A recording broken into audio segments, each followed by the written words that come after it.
Meghan and Harry's secret wedding tribute to Princess Diana. Never knowing, the Duchess of Sussex was planning to wear Princess Diana's tiara on her wedding day. The Duchess of Sussex spent months planning every detail of the royal wedding with Prince Harry. But one person that remained at the forefront of her mind was the late Princess Diana. Meghan Markle stepped out in a timeless wedding dress by Claire Wade Keller of Parisian fashion house Givenchy, complete with a bateau neckline and cropped sleeve.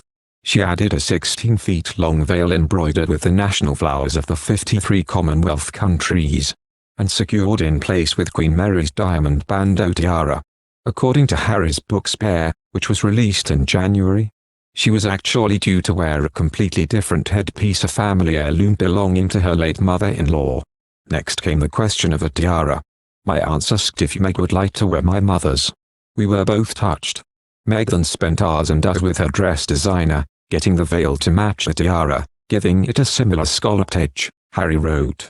Shortly before the wedding, however, Granny reached out. She offered us access to her collection of tiaras. She even invited us to Buckingham Palace to try them on, he added. The Duke of Sussex explained that Meghan modelled emerald and aquamarine tiaras before settling on the classic diamond hair accessory during a try-on session in the Queen's private dressing room. One of the five, however, stood out. Everyone agreed. It was beautiful, seemingly made for Meg. Granny said it would be placed in a safe directly and she looked forward to seeing it on Meg's head come the big day.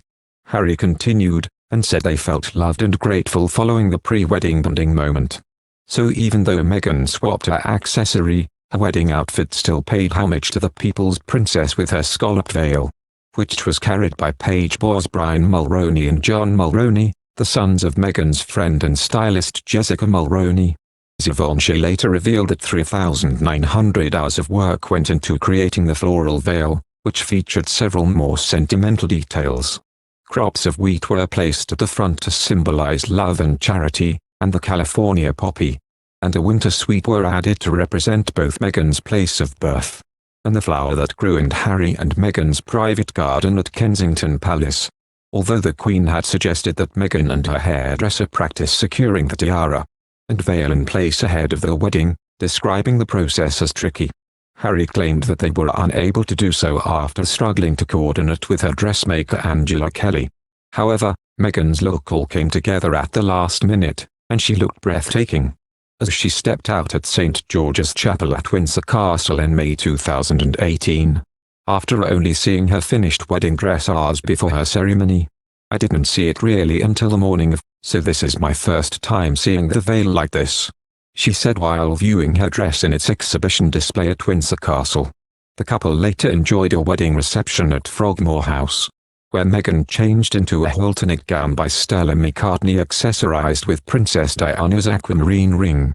After great speculation, Prince Harry supported King Charles on Coronation Day, though the Duke of Sussex kept a low profile at London's Westminster Abbey. During the crowning ceremony Saturday, one fellow guest says what matters is that he was present. I'm delighted that Prince Harry was there, says Colleen Harris, a former press secretary to the King and his sons, in this week's cover story. He would have personally regretted it if he wasn't there to support his father. Speaking as a mother, I believe it was the right thing. And the King was delighted. The Duke of Sussex sat in the third row during the service, which saw his brother Prince William, as the Prince of Wales and heir to the throne, kneel before their father, kiss his cheek and swear allegiance. Meanwhile, Prince Harry watched from his spot behind working royals and near his cousins, and Prince Andrew, who was relieved of his duties following allegations of sexual misconduct. Although the Duke of Sussex smiled and chatted as he walked into Westminster Abbey with his cousins Princess Eugenie and Princess Beatrice along with their husbands, he was never seen interacting with his brother or father. He headed to the airport shortly after the coronation, returning home to California to rejoin wife Meghan, daughter Princess Lilibet, and son Prince Archie, who turned for the same day, and wasn't invited to join the family during the Buckingham Palace balcony appearance that followed the service. Buckingham Palace announced in April that Prince Harry would attend his father's crowning ceremony, while Meghan stayed in California with their two children.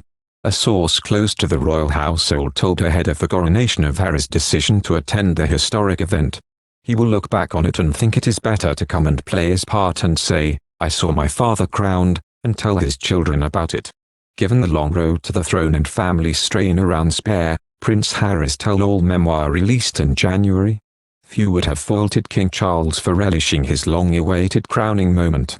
But the king set a tone of somber responsibility with his first ceremonial words, "I come here to serve, not to be served." Thank you for watching. If you like our video, would you please help us like, share and subscribe our channel. Wish you happy to see our videos. Thank you very much.